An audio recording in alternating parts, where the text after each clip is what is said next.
Welcome to my YouTube channel. मेरे इस YouTube channel में आप सभी लोगों का एक बार फिर से बहुत बहुत स्वागत है। और आज के लेक्चर में एक बहुत ही करंट के टॉपिक पर हम बात करेंगे, जिस टॉपिक को आप लोग बहुत समय से सुन भी रहे हैं और जिसकी वास्तविक जानकारी क्या है उसको मैं इस पूरे लेक्चर में आपको बताऊंगा। जैसा कि मैं आपको पहले से मैंने एक वीडियो अपलोड किया है और उसमें मैंने कोरोना के बारे में पूरा डिटेल से आपको बताया था, है ना। और हो सकता है कि वो वीडियो थोड़ा सा आपको इंटरेस्टिंग ना लगा हो, क्योंकि उस समय मेरी यूट्यूब चैनल की स्टार्टिंग थी, तो बहुत सारी एडिटिंग और बहुत सारी समस्याओं को फेस करना पड़ा था। और उस समय मुझे ऐसा लग रहा था कि अब वीडियो शायद मैं अपलोड नहीं करूँगा, क्योंकि अपने आप में मुझे ऐसा लग रहा था कि वीडियो अपलोड करना उतना अभी ठीक नहीं रहेगा, क्योंकि बहुत सारे संसाधनों की कमी थी। लेकिन मेरे कुछ स्टूडेंट हैं जिनका मेरा मुझे मोटिवेशन मिला, है ना, जैसे अंकित है, शिवम, चंचल, बहुत सारे स्टूडेंट्स का मुझे मोटिवेशन मिला। उनने बार बार कहा कि सर नहीं, आप अपलोड करिए वीडियो, हम लोग वॉच करेंगे और हम लोगों की जो कंटिन्यूटी है वो बरकरार रहेगी, क्योंकि विदाउट डायरेक्शन हमारी पढ़ाई में बहुत बाधा है, पढ़ाई सही से नहीं हो पा रही। इसलिए फिर मैंने अपने आप को अपडेट किया और थोड़ा सा समय निकाला और उसी दिन से मैंने कंटिन्यू वीडियो बनाना स्टार्ट किया। तो लाइफ में बहुत छोटे छोटे से मोटिवेशन होते हैं और जिनके चलते हमारी ज़िंदगी भी बदल सकती है ना। तो कृपया इस वीडियो को पूरा देखें और शेयर करें, और आपको कोरोना के बारे में जो भी अपडेट जानकारी है वो इस वीडियो में आपको मिलने वाली है। तो जैसा कि मैं आपको बता दूं कि पहले वीडियो में हमने बात करी थी कि कोरोना क्या है। कोरोना एक लैटिन शब्द है जिसका अर्थ होता है मुकुट। और ये मुकुट क्या है, ये देखो यहाँ पर ये स्ट्रक्चर है कोरोना का। कोरोना का स्ट्रक्चर ये है, इसके सेंटर में ये इसका स्ट्रक्चर है, डायग्राम है। इसके सेंटर में ये क्या है, ये है जेनेटिक मटेरियल। जेनेटिक मटेरियल का मतलब क्या होता है, अनुवांशिक पदार्थ। और इसी अनुवांशिक पदार्थ से ये जीवित रहता है, ठीक है। और इसी के कारण ये बहुत संख्या में मल्टीप्लिकेशन करता है, बहुत संख्या में बढ़ता जाता है, और इतना बढ़ता जाता है कि इसने सारे वर्ल्ड को कैप्चर कर लिया है, सारे विश्व को कैप्चर कर लिया है। किसके कारण, इसके जेनेटिक मटेरियल के कारण। इसका जो अनुवांशिक पदार्थ होता है वो काफी मजबूत होता है।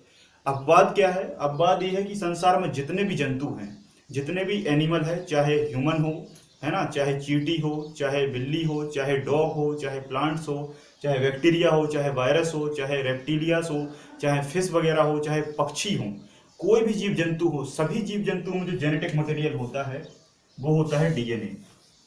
क्या होता है, डीएनए। अब ये डीएनए क्या है, डीएनए का मतलब होता है डीऑक्सी न्यूक्लिक एसिड।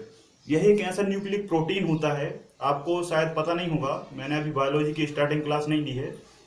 तो बायोलॉजी की स्टार्टिंग क्लास में मैं आपको बताऊंगा कि जितने भी जंतुओं की बॉडी है, जितने भी जंतुओं की बॉडी हो, चाहे आप हो, चाहे मैं हो, चाहे चींटी हो, चाहे पक्षी हो, सभी बॉडी का फॉर्मेशन होता है प्रोटीन से।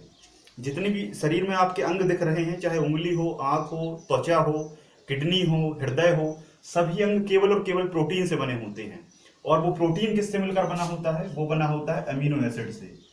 वो किससे मिलकर बना होता है, अमीनो एसिड से। जनरली अमीनो एसिड का फॉर्मूला ये होता है NH2COOH, अमीनो एसिड से मिलकर बना होता है। और इस अमीनो एसिड में बहुत सारे अमीनो एसिड्स के जो प्रकार हैं वो डीएनए को कंक्लूड करके या कोडेड करके रखते हैं, है ना। बेसिक अगर जो प्रोटीन्स की यूनिट अगर मैं कहूँ तो वो डीएनए को आप मान सकते हैं, जो कि जीवन की उत्पत्ति में एक आधारभूत अहम भूमिका निभाता है, ठीक है। लेकिन इसमें अब बात क्या है, इसमें जो जेनेटिक मटेरियल है ये डीएनए ना होकर क्या होता है, आरएनए होता है। डीएनए ना होकर क्या होता है, आरएनए होता है, राइबो न्यूक्लिक एसिड होता है। अब इन दोनों में जो क्लासिफिकेशन है, जो अंतर है, वो मैं आपको नेक्स्ट लेक्चर में क्लियर करा दूंगा। जब बायोलॉजी को क्रम से पढ़ाऊंगा तब मैं आपको डीएनए आरएनए की बिल्कुल एक एक चीज बताऊंगा कि कैसे बनते हैं, इनमें कौन कौन सी सुगर्स होती है, कौन कौन से बॉन्ड होते हैं, खोज किसने की, डबल स्टैंडर्ड मॉडल किसने दिया, नोबेल पुरस्कार किसने मिला, बहुत सारी बातें हैं। तो अभी हम केवल बात करेंगे कोरोना के ऊपर। तो corona generally RNA based virus है, आरएनए पर आधारित वायरस है। कहने का अर्थ है कि इसमें क्या पाया जाता है, आरएनए जेनेटिक मटेरियल पाया जाता है। और इस पर ये जो ऊपर इस तरीके के टेंटाकल्स दिख रहे हैं, ये कहलाते हैं प्रोटीन्स। बट प्रोटीन्स का एक कैप्सिड होता है, एनवलप होता है ना। और ये स्पाइक प्रोटीन का बना होता है, और ये प्रोटीन काफी जटिल होता है ना। जटिल का मतलब होता है कठोर होता है, और इसी कठोरता के कारण इस पर कोई मेडिसिन काम नहीं करती, इस पर कोई मेडिसिन काम नहीं करती और ये आसानी से मरता नहीं है। आपने न्यूज़ वगैरह में भी सुना होगा कि कोरोना जो वायरस है वो आसानी से ख़त्म नहीं होता। वो ह्यूमन बॉडी में तो काफ़ी लंबे समय तक रहता ही है, 14 दिन तक रहता है। अब बता रहे हैं कि सिम्टम्स 40 दिन तक के भी मिल रहे हैं। और अगर ये किसी वस्तु पर है या वातावरण में है, एनवायरमेंट में है, तब भी ये बढ़िया तरीके से जीवित रहता है। अगर इसको होस्ट नहीं मिलता, अगर इसको कोई माध्यम नहीं मिलता, तो भी ये बड़ी आसानी से जीवित रहता है। क्यों रहता है? क्योंकि जेनेटिक मटेरियल कठोर है या एब्सेप्शन है, अलग है थोड़ा सा, और दूसरा इसका जो स्पाइक प्रोटीन है ये काफ़ी मजबूत है। और इसी कारण इस पर खोज होना थोड़ा सा पॉसिबल नहीं हो पा रहा, क्योंकि कोई भी इतनी उपयुक्त मेडिसिन नहीं बन पा रही जो इसकी इस वॉल को, इस स्पाइक प्रोटीन को ब्रेक कर दे और वायरस नष्ट हो जाए। ठीक है, तो कठिन काम क्या है इसको ब्रेक करना। तो आज का जो हमारा टॉपिक है वो है इसके और आगे की जो जांचें हैं, वो जांचें किस तरीके से की जाती हैं, किस तरीके को इससे पॉजिटिव मिलता है, नेगेटिव मिलता है। क्योंकि देखो, बेसिक जानकारी तो हमको पता है कि कोरोना भाई कोरोना है, कोरोना का ये मतलब है यहाँ से हुआ था, चीन के वुहान से शुरू हुआ था। ये सब बेसिक बातें हैं जो हम पिछले लेक्चर में कर चुके हैं, है ना, और जिनका खासा कुछ ज़्यादा रोल नहीं है, और अब तो खैर पूरे विश्व में है। अब सबसे इंपॉर्टेंट चीज़ क्या है? सबसे इंपॉर्टेंट चीज़ है जांच। सबसे इंपॉर्टेंट चीज क्या है? जांच। कोरोना की बेसिक जानकारी हमने ले ली। अब आज का जो लेक्चर है वो हमारा पूरा डिपेंड करेगा जांच पर या टेस्ट पर, कि कोरोना का जो टेस्ट है वो टेस्ट हम किस तरीके से लेंगे, है ना। अभी इस पर मेडिसिन तो कोई आई नहीं है, तो इस पर हम मेडिसिन या कोई भी दवाई या कोई भी हम वैक्सीन पर बात नहीं करेंगे, क्योंकि अभी इस तरीके का कोई ऐसा उपचार नहीं है या कोई ऐसा प्रिवेंशन नहीं है जिससे इसको ठीक किया जा सके। अभी केवल क्या है कि हम बस कोरोना को क्या कर लें, फाइंड कर लें या उसे पकड़ लें, है ना। अभी केवल और केवल हमारे पास जो सबसे मुश्किल मुद्दा है वो है जांच का, क्योंकि अभी आपने देखा होगा बहुत सारी जांचें ऐसी हैं जो जांच हो जाती हैं, फिर व्यक्ति पॉजिटिव आ जाता है, कुछ दिन बाद वही व्यक्ति नेगेटिव निकल आता है, कई बार जांच फेल हो जाती है ना। बहुत सारे अस्पतालों में ये सुविधा नहीं है, जांच होने में बहुत समय लग जाता है ना, ठीक से जांच नहीं हो पाती। तो कैसे इसकी जांच सही से होती है उसको मैं इस लेक्चर में आपको पूरा बताने वाला हूँ। ठीक है, तो आप बहुत ध्यानपूर्वक सुनिए। टॉपिक हमारा क्या है? टॉपिक हमारा है कि कोरोना पॉजिटिव पर्सन की जांच। अगर कोई व्यक्ति कोरोना पॉजिटिव हमें संदिग्ध लगता है तो उसकी हम जांच कैसे करें, जांच कैसे करें। तो कुछ स्टेप्स हैं, कुछ टाइप्स हैं जांच के, है ना। जैसे टेस्ट 1, टेस्ट 2, जांच 1, जांच 2, एक दो और जांचें हैं जो मैं आपको बताऊंगा। सबसे पहले हम उस जांच के बारे में बात करेंगे जिससे आप रूबरू हैं, है ना, और जिसको आपने डेफिनेटली एक दो बार सुना होगा। तो सबसे पहले हम बात करेंगे स्क्रीनिंग के ऊपर, कि भाई आपकी स्क्रीनिंग होती है ना, यहाँ चेहरा पर एक वो इस तरीके से लगाते हैं और पता चल जाता है कि आप कोरोना पॉजिटिव हैं या नेगेटिव हैं, है ना। तो ध्यान से सुनिए, जो स्क्रीनिंग है, स्क्रीनिंग से पूर्णतः कोरोना पॉजिटिव की जांच नहीं होती। एक बात ध्यान रखिए, स्क्रीनिंग से कोरोना पॉजिटिव की जांच पूर्णतः सही से नहीं होती। क्यों नहीं होती उसको भी समझिए। जब आपके ऊपर स्क्रीनिंग की जाती है ना, जब आपके ऊपर स्क्रीनिंग की जाती है, तब आपका शरीर का कोई भी ऑर्गन या कोई भी अंग आपकी बॉडी से उसमें इंक्लूड होता है क्या? नहीं होता। स्क्रीनिंग आपसे दूर से की जाती है, आपकी बॉडी से दूर से की जाती है। जब आपकी बॉडी से दूर से स्क्रीनिंग की गई है और आपकी बॉडी का कोई भी अंग उपयोग नहीं किया गया, तो उस जांच को हम सही कैसे मान लें, सही कैसे मान लें? वो कैसी जांच होती है? संभवतः। कैसी जांच होती है? संभवतः हो सकता है। कैसी जांच होती है? संभवतः हो सकता है। मतलब ये है कि इसका जो बेसिक कॉन्सेप्ट है मैं आपको वो बताता हूं कि जैसे कोई व्यक्ति कोरोना पॉजिटिव है, जैसे कोई व्यक्ति कोरोना पॉजिटिव है, तो होता क्या है कि जब ये वायरस आपके शरीर में जाता है, जब आपके वायरस शरीर में जाता है, तो आपके वायरस में जो आपके शरीर के अंदर जो ब्लड है, उस ब्लड में कुछ सेल्स होती हैं। जैसे हम बात करें WBC की, WBC होती हैं श्वेत रक्त कणिकाएं, है ना, या व्हाइट ब्लड सेल्स या व्हाइट ब्लड कार्पासेल्स भी इन्हें कहते हैं। और इनमें एक विशेष प्रकार की सेल्स पाई जाती हैं, टी लिम्फोसाइट, टी सेल्स या लिम्फोसाइट सेल्स। है ना। तो टी लिम्फोसाइट्स जो सेल हैं ये हमारे शरीर में आर्मी की भांति काम करती हैं। किसकी भांति काम करती हैं? आर्मी की भांति काम करती हैं। जैसे आपको देश, जैसे आपका जो देश है, आपके देश को बचाने का काम कौन करता है? आर्मी करती है। अगर आर्मी नहीं होगी तो आपका देश नहीं बच पाएगा। वैसे ही आपकी बॉडी जो है वो बाहर के रोगाणु या वायरस या बैक्टीरिया से रक्षा करने का काम कौन करता है? वायरस और बैक्टीरिया से रक्षा काम करने का कौन करता है? डब्ल्यूबीसी की टी सेल क्या करती हैं? डब्ल्यूबीसी की टी सेल या लिम्फोसाइट कोशिकाएं, है ना। तो ये सेल क्या करती हैं? जैसे ही आपकी बॉडी में वायरस गया और ये सेल उस वायरस के ऊपर क्या करती हैं? अटैक कर देती हैं। वायरस के ऊपर अटैक कर देती हैं और इस युद्ध में जो जीत जाता है, जैसे मान लो आपकी डब्ल्यूबीसी या टी लिम्फोसाइट सेल जीत गई तो आप स्वस्थ हो जाते हैं। और अगर आपकी टी लिम्फोसाइट सेल्स हार गई, है ना, तो कोरोना जीत जाता है और आप रोगग्रस्त हो जाते हैं। कोरोना के स्थान पर कोई भी वायरस हो सकता है। सर्दी जुकाम का वायरस राइनो वायरस हो सकता है ना। और भी बहुत सारे वायरस हैं, वो वायरस हो सकते हैं। बैक्टीरिया हो सकता है, माइकोबैक्टीरियम लेप्री हो सकता है, माइकोबैक्टीरियम ट्यूबरक्लोसिस हो सकता है ना। ऐसे बहुत सारे वायरस हैं। HIV वायरस हो सकता है, ह्यूमन इम्यूनो वायरस हो सकता है, रेट्रो वायरस हो सकता है। ऐसे बहुत सारे वायरस हो सकते हैं और वो वायरस आपके शरीर में जाते हैं और वहां पर एंटीबॉडी मतलब टी सेल जाकर आक्रमण कर देती है और दोनों का युद्ध होता है। और अगर आपकी बॉडी की सेल डब्ल्यूबीसी की सेल्स जीत जाती हैं तो आप स्वस्थ हो जाते हैं। और अगर वायरस जीत जाता है तो आप बीमार हो जाते हैं। उसी बीमारी से बीमार होते हैं जिस बीमारी का वायरस है। कोरोना वायरस है तो कोरोना वायरस कोविड-19 डिसीज हो जाएगी। जुकाम का वायरस है तो जुकाम हो जाएगा। टीबी का बैक्टीरिया है तो टीबी से ग्रस्त हो जाएंगे आप, है ना। HIV वायरस है तो HIV से ग्रस्त हो जाएंगे। तो जो भी वायरस होगा वो उससे आप इन्फेक्टेड हो जाएंगे। ठीक है, तो यहां तक आपको एक प्रोसेस समझ में आई कि मुख्य तौर पर हमारी बॉडी में ये प्रोसेस होती है। अब स्क्रीनिंग की हम बात कर रहे थे, तो स्क्रीनिंग आपकी बॉडी से दूर से की जाती है। स्क्रीनिंग आपकी बॉडी से दूर से की जाती है। तो जब ये प्रोसेस होती है, जैसे ही आपके अंदर वायरस जाता है, जैसे ही आपके अंदर वायरस गया, डब्ल्यूबीसी सेल उस वायरस पर आक्रमण करती है, एंटीबॉडी उस वायरस पर आक्रमण करती है और एक बहुत संख्या में क्या होती है? डिवाइड होती है।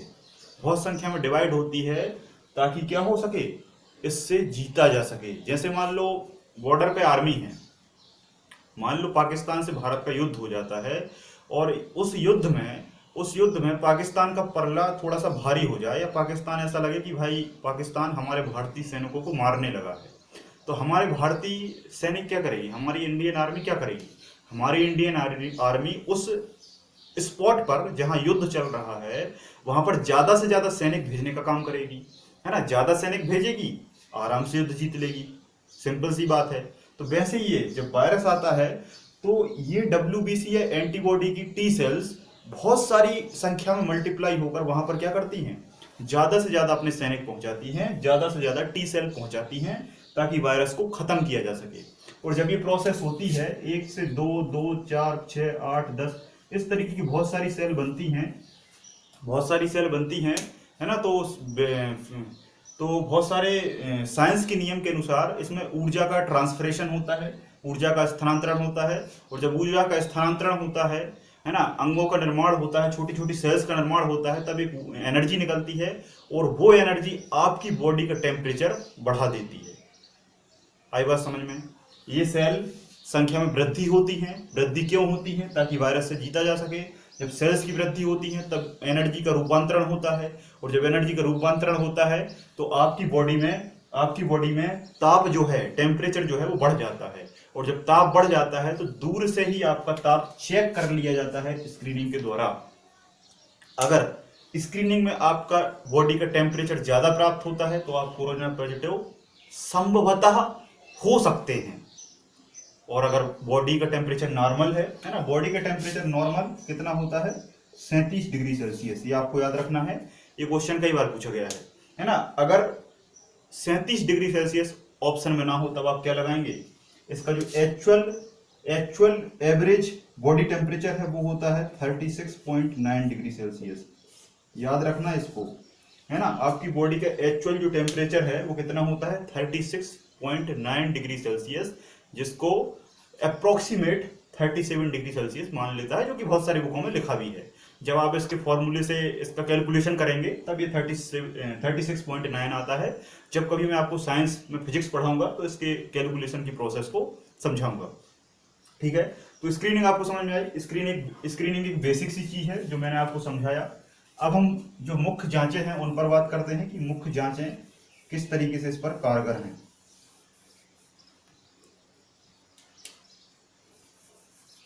ठीक है, तो स्क्रीनिंग एक टेम्परेरी जांच है ना, जो कि आकस्मिक कंडीशन में कर ली जाती है। अब हम बात करते हैं एक्चुअल जांच की। जो एक्चुअल जांच होती है ना, अभी हाल फिलहाल में आ रहा है कि एक्चुअल जांच नोएडा में होती है। तो वो एक्चुअल जांच कैसे की जाती है? एक्चुअल जांच नंबर 1, टेस्ट नंबर 1 है ना, हमारा टॉपिक क्या है? कोरोना पॉजिटिव पर्सन की जांच है ना। तो स्क्रीनिंग के बारे में मैंने आपको बता दिया है ना, कैसा क्या है ना। WBC ज्यादा बढ़ती है तो कुल मिलाकर ताप को हम एक फॉर्म में एवरेज टेम्परेचर को माप लेते हैं। टेस्ट नंबर 1, टेस्ट नंबर 1 क्या है? RT-PCR। टेस्ट नंबर क्या है? RT-PCR test. RT-PCR टेस्ट क्या है? RT-PCR टेस्ट में क्या होता है? RT-PCR टेस्ट का पहले तो आप फुल फॉर्म समझिए। इसका मतलब होता है रिवर्स ट्रांसक्रिप्शन। क्या फुल फॉर्म होता है? Reverse transcription polymerase chain reaction. क्या फुल फॉर्म होता है? Reverse transcription polymerase chain reaction. अब शायद ये शब्द थोड़ा सा आपको समझ में नहीं आया होगा, है ना, तो आपको घबराने की कोई जरूरत नहीं है। मैं इसको बिल्कुल सिंपल और आसान भाषा में आपको समझाता हूँ। ठीक है, देखो होता क्या है, कोई भी अगर जांच करनी है किसी भी वायरस की तो वो जांच पॉसिबल होती है डीएनए से। किससे होती है? डीएनए से। डीएनए से जांच होती है। अब डीएनए से ही क्यों होती है? क्योंकि मैंने अभी आपको स्टार्टिंग में बताया कि प्रत्येक व्यक्ति की बॉडी में जरूरी होता है डीएनए होना, और डीएनए होता ही होता है क्योंकि बेसिक अनुवांशिक यूनिट या बेसिक जरूरी जेनेटिक मटेरियल जो है ना, अनुवांशिक गुण जो है वो डीएनए ही होता है। अब आप कहेंगे अनुवांशिक गुण क्या है? तो अनुवांशिक गुण कुछ नहीं है, जैसे आपकी पीढ़ी है, आपका परिवार है, आपके परिवार में आपकी पीढ़ी है, तो उस पीढ़ी में आपके दादाजी भी होंगे, है ना, आपके पिताजी भी होंगे, आप भी होंगे, फिर आपके बच्चे होंगे।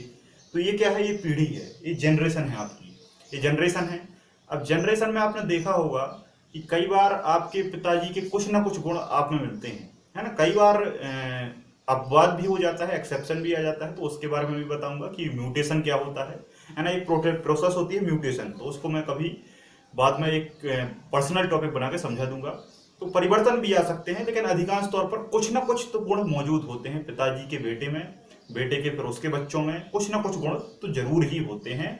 और जिस से गुण पहुंचते हैं वो पदार्थ है डीएनए।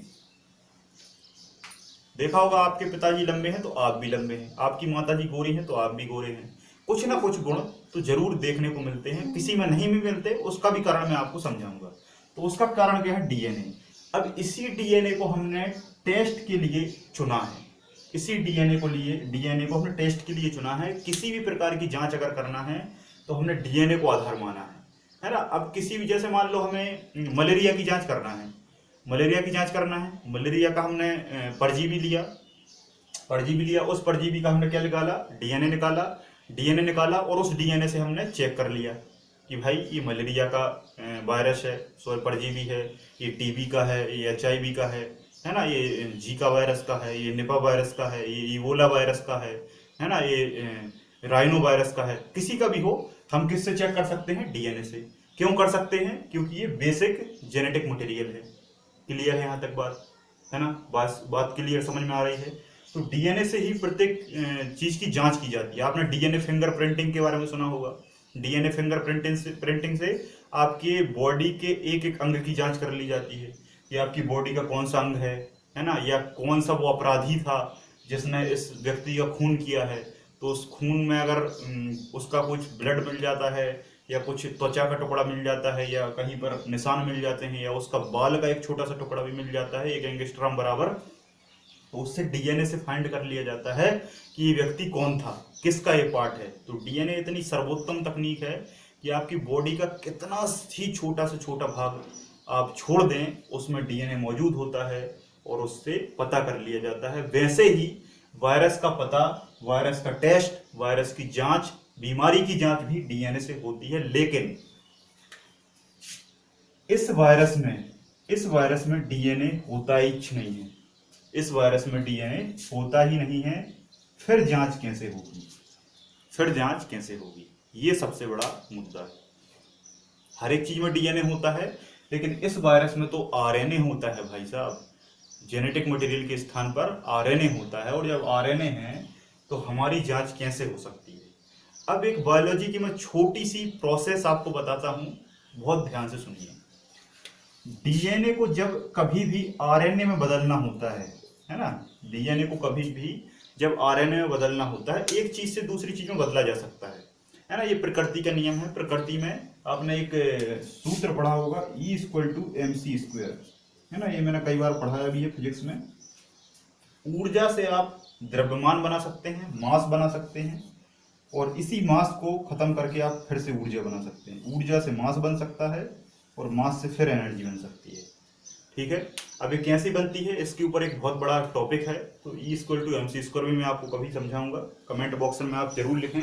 आप लोग कमेंट नहीं करते तो थोड़ा सा मुझे समझ में नहीं आता कि आप लोगों को क्या मैं पढ़ा दूं। तो आप लोग थोड़ा सा रिप्लाई करिए, है ना। न्यूटन के तृतीय नियम को फॉलो करिए। जितनी मैं यहाँ से ऊर्जा लगा रहा हूँ, आप भी कुछ ना कुछ रिप्लाई देने की कोशिश करें, तभी बात बराबर होगी, तभी पढ़ने और पढ़ाने में मजा आएगा। तो डीएनए को आरएनए में बदला जाता है, और इस प्रोसेस को हम क्या कहते हैं? ट्रांसक्रिप्शन या ट्रांसलेशन भी कह सकते हैं। डीएनए से आरएनए बदलना, और आरएनए से फिर से डीएनए में बदलना कहलाता है रिवर्स ट्रांसक्रिप्शन। क्या कहलाता है? Reverse transcription. बात समझ में आई? डीएनए से आरएनए में बदलने की प्रोसेस कहलाती है ट्रांसक्रिप्शन, और आरएनए से डीएनए में फिर से बदलने की प्रोसेस कहलाती है रिवर्स ट्रांसक्रिप्शन। रिवर्स मतलब उल्टा, रिवर्स ट्रांसक्रिप्शन कहलाती है। और इसी के आधार पर ये टेस्ट बना हुआ है। इसी का नाम है RT-PCR, reverse transcription polymerase chain reaction. ठीक है। अब हमने क्या किया? कोरोना वायरस को लिया, कोरोना वायरस को हमने उठाया। ये भाई कोरोना वायरस हमें मिल गया इस तरीके से, इस तरीके से हमको कोरोना वायरस मिल गया। और इस कोरोना वायरस के अंदर से हमने क्या किया? आरएनए निकाल लिया। आरएनए एक बहुत छोटी स्टेनिंग होती है ना। कभी मैं बायोलॉजी में आपको स्टेनिंग पढ़ाऊंगा, तो उस स्टेनिंग में जितने भी चरण होते हैं, स्टेप्स होते हैं, उनमें ये सब बायोलॉजी में माइक्रोस्कोप की सहायता से किया जाता है, स्टेनिंग की जाती है। वायरस लिया, वायरस से आरएनए निकाला, आरएनए से हमने ये प्रोसेस कराई, कौन सी? आरटी प्रोसेस कराई। पहले आरटी कराई, रिवर्स ट्रांसक्रिप्शन। क्या बन गया? डीएनए। जैसे डीएनए बना, और जैसा कि मैंने आपको बताया कि डीएनए से हम प्रत्येक चीज को फाइंड कर सकते हैं। जैसे हमको डीएनए मिला, और उस डीएनए से हमने उसका पॉलीमराइजेशन कराकर, है ना, पॉलीमराइजेशन कराकर ऐसी चेन रिएक्शन बनाई, एक ऐसा स्ट्रक्चर बनाया जिससे हमें पता चल गया कि भाई ये किसका क्या है, किसका वायरस है? कोरोना वायरस है, या जो भी वायरस हो उसका टेस्ट हो सकता है। तो आई होप यहां तक बात क्लियर है। अब क्या होता है कि जो जांचकर्ता विभाग होता है, संसार में जो भी नया वायरस आता है, उसके डीएनए से उसकी जांच करके पॉलीमराइज करके चेन रिएक्शन बनाकर उसकी जांच करके उस वायरस का एक स्ट्रक्चर या डायग्राम बनाकर प्रत्येक अस्पताल में भेज दिया जाता है। एक सिंबल, एक साइन, या हम कहें एक सैंपल। नया वायरस लॉन्च हुआ, उस वायरस की जांच हुई, है ना। बड़ी बड़ी लेबोरेटरी में, प्रयोगशालाओं में जांच हुई। जांच होने के बाद डीएनए निकालने के बाद उसमें एक हमें डायग्राम मिला, एक चित्र तो मिलेगा, कुछ ना कुछ तो अंदर मिलेगा। जो अंदर मिला उसको सैंपल के तौर पर रखा, और सैंपल के तौर पर रखने के बाद उसको संसार के सभी अस्पतालों में भेज दिया, और उन अस्पतालों से कहा कि ऐसे डायग्राम या ऐसे स्ट्रक्चर या ऐसे सैंपल वाला जब भी आपको वायरस मिले, तो आप उसको क्या नाम देंगे? आप उसको नाम देंगे कोरोना। क्लियर है बात? कोई से भी वायरस का टेस्ट हो, सभी का सैंपल लिया जाता है, उस सैंपल में उसका स्ट्रक्चर होता है, डायग्राम होता है, और उससे मैच किया जाता है कि भाई ये उस जैसा है कि नहीं है। अगर है तो वो उससे पॉजिटिव है, और अगर नहीं है तो वो उससे नेगेटिव है। यहाँ पर देखिए रिवर्स ट्रांसक्रिप्शन में ये कोविड-19 टेस्ट है, कोविड-19 टेस्ट है। इस कोविड-19 टेस्ट में हमें आरएनए मिला, क्योंकि ये आरएनए बेस्ड वायरस है। आरएनए को हमने रिवर्स ट्रांसक्रिप्शन आरटी से हमने डीएनए बदला। डीएनए में हम कैसे बदलेंगे? जो भी व्यक्ति है उस व्यक्ति का जो कफ होता है, कफ आपने सुना होगा कि ये जो वायरस है ये लंग्स, फेफड़ों को इन्फेक्टेड करता है, फेफड़ों को इन्फेक्टेड करता है।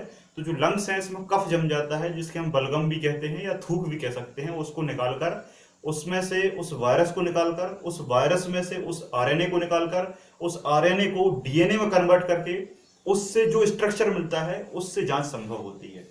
आरएनए मिला, डीएनए बनाया, डीएनए का सैंपल लिया, सैंपल से एक स्ट्रक्चर मिला, डायग्राम मिला, है ना, और उस डायग्राम को हमने चेक किया और उसकी फोटो को मैच करा लिया।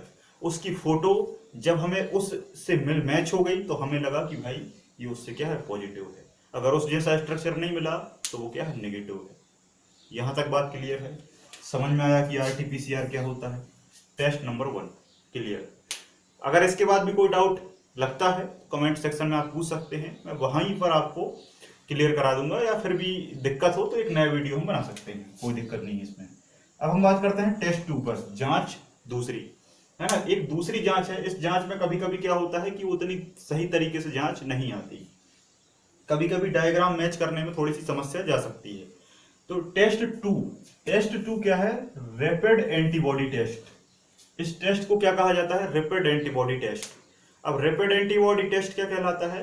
तो रैपिड कार्ड के बारे में आपने सुना होगा, या आपने एक टेस्ट किट देखी होगी। अधिकांश तौर पर मेडिकल्स में ऐसी किट मिलती है, एक इस तरीके की किट, सफेद वाइट किट रहती है। इसमें इस तरीके की लाइन बनी रहती है, उसमें इस तरीके के स्पॉट बने रहते हैं, और यहाँ पर एक छोटा सा गोल गोल छेद होता है, और इसमें मेडिसिन्स रहती है, रसायन रहता है, दवाई रहती है। और इसमें 2 बूंद क्या डाला जाता है? ब्लड डाला जाता है। 2 बूंद ब्लड डाला जाता है। यूरिन टेस्ट होना है तो 2 बूंद यूरिन डाल सकते हैं। जो भी चीज टेस्ट करनी है वो इसमें, जैसे आपने मलेरिया का टेस्ट देखा होगा, रैपिड कार्ड टेस्ट होता है, मलेरिया की किट आती है। उस मलेरिया की किट में यहाँ पर छेद में आप 2 बूंद ब्लड डालते हैं, और उस ब्लड में, उस अंदर ब्लड जब जाता है तो उसमें वो मेडिसिन उस ब्लड को फाइंड कर लेती है कि भाई ये मलेरिया का वायरस है। तो यहाँ पर 2 red red line 2 red red हो जाती है, जिससे हमें लगता है कि ये क्या है, पॉजिटिव है। रेड नहीं होती तो क्या होता है, नेगेटिव होता है। तो वही कहलाता है ब्लड टेस्ट किट, है ना। इसी का नाम क्या रखा? Rapid antibody test. तो रैपिड एंटीबॉडी टेस्ट में क्या होता है? जब भी हम किसी कोरोना पॉजिटिव व्यक्ति का ब्लड लेते हैं, रक्त लेते हैं, और उस रक्त को इस टेस्ट किट के छेद में जब 2 बूंद डालते हैं, और उसमें वो किट उसको फाइंड कर लेती है कि इस व्यक्ति के बॉडी के अंदर एंटीबॉडी कैसी बन रही हैं। अगर एंटीबॉडी सामान्य अवस्था में है तो वो नेगेटिव है, कोरोना पॉजिटिव नहीं है। अगर वही एंटीबॉडी बहुत ज्यादा संख्याओं में तीव्रता से बन रही हैं, जब तीव्रता से बनेंगी, है ना, तो speedly antibody formation in body, जब स्पीड के साथ बॉडी के अंदर एंटीबॉडी बनती हैं, तब हमें लगता है कि ये व्यक्ति कैसा है, टेस्ट से पॉजिटिव है। टेस्ट से क्या है, पॉजिटिव। बात समझ में आई? कुल मिलाकर स्क्रीनिंग का ही एक दूसरा प्रकार है। स्क्रीनिंग में एंटीबॉडी फॉर्मेशन को ताप के आधार पर कैलकुलेट किया जाता है। एंटीबॉडी फॉर्मेशन होता है और आपकी बॉडी का ताप बढ़ जाता है, लेकिन स्क्रीनिंग कभी कभी फेल हो जाती है। आपके शरीर में एंटीबॉडी तेजी की संख्या में बन रही है और आपका ताप बढ़ गया, और हो सकता है कि आपकी बॉडी का ताप बुखार से बढ़ा हो या किसी और चीज से बढ़ा हो, है ना। तो वो ताप को मेंटेन करने में स्क्रीनिंग थोड़ी सी फेल हो रही थी, तो हमने ब्लड लिया, और ब्लड में अगर एंटीबॉडी की संख्या इसी के आधार पर तेज मात्रा में बढ़ती है, तब हमें पता चल जाता है कि वो व्यक्ति उस कोरोना से क्या है, पॉजिटिव है। तो बात समझ में आई कि रैपिड एंटीबॉडी टेस्ट क्या है। अब इसकी कुछ कमियां हैं, इसके कुछ लिमिटेशंस हैं, ड्रॉबैक हैं। सबसे पहले क्या होता है, सबसे पहला ड्रॉबैक क्या है कि अगर पॉजिटिव व्यक्ति है तो उसके शरीर में 4 दिन तक लक्षण दिखाई नहीं देते। है ना। मान लो आज मुझे कोरोना हुआ है, भगवान ना करे कभी हो, आज मुझे कोरोना हुआ है तो 4 दिन तक मेरी जो एंटीबॉडी है वो सामान्य अवस्था में रहेंगी। समझ में आ रहा है? जैसे मान लो आज मुझे कोरोना हुआ और मैं यहाँ से पलायन करके किसी दूसरे शहर जाऊं, जैसे ही वहां जाऊंगा तो वहां मेरा टेस्ट होगा, मैं वहां दूसरे दिन पहुंचा, और जब रैपिड एंटीबॉडी टेस्ट हुआ तो दूसरे दिन नेगेटिव आएगा, तीसरे दिन भी नेगेटिव आएगा, चौथे दिन भी नेगेटिव आएगा, उसके बाद ये एंटीबॉडी एक्टिव होती है, तब वो पॉजिटिव आता है। तो ये एक बहुत बड़ी क्या है, कमी है रैपिड एंटीबॉडी टेस्ट की। क्लियर है? दूसरा क्या है कि व्यक्ति अगर ठीक हो जाता है, व्यक्ति अगर ठीक भी है तो भी 4 दिन तक लगातार उसके लक्षण क्या है, पॉजिटिव आते हैं। कैसे? जैसे मान लो मुझे कोरोना हुआ, मेरी संख्या में, मेरी बॉडी के अंदर जो एंटीबॉडी की संख्या है वो बहुत ज़्यादा तीव्र गति से बढ़ने लगी। फिर मैं 8-10 दिन बाद कोरोना से ठीक हो गया, ठीक है, ठीक हुआ, और ठीक होने के बाद फिर से मेरा टेस्ट हुआ, तब भी एंटीबॉडी की संख्या लगातार 4 दिन तक उसी स्पीड से बढ़ती रहती हैं, और इस ब्लड टेस्ट किट में वो कोरोना पॉजिटिव आता है। व्यक्ति तो ठीक हो चुका है, लेकिन आफ्टर 4 डेज इस पॉजिटिव पर्सन, वो पर्सन 4 दिन तक लगातार पॉजिटिव आता है। तो ये दो बहुत बड़ी इस जांच की कमियां हैं।